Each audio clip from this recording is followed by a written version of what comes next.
Државата и натаму без конкретна категоризација поднос на прашањето со дивоградбите. Иако власта тврди дека има над 50.000 дивоградби на социјално ранливите категории, нема регистар со кој треба да се утврди за каков тип на дивоградби станува збор. Категоризацијата беше едно од барањата на стручната фела за да се знае што навистина треба да се легализира.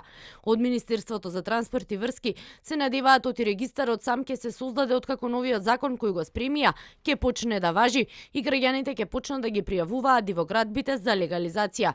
Законот е спремен, најдоцна следната недела ќе се најде пред министрите во влада.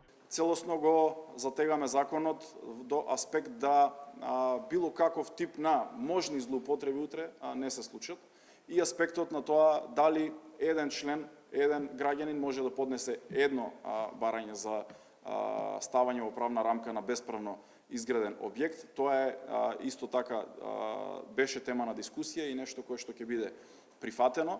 За висококатниците спроти Холидеин, министерот за транспорт и врски Благој Бочварски не чувствува одговорност.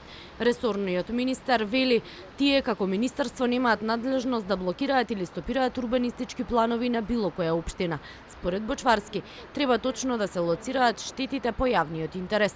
Според опозиционерите, наместо да се спречи бетонизација, топката постојано се прифрла. Од 4000 метри квадратни површина за која се ширеше лагата и се ширеа лажните очекувања дека нема да има облакодери, СДСМ допродаде уште 9000 метри квадратни државно земјиште за да може бетонизацијата да го проголта овој дел од центар. Новиот закон за легализација на дивоградби беше инициран по остри критики и реакции во јавноста. Претходно не доби потписи од председателот Стево Пендаровски.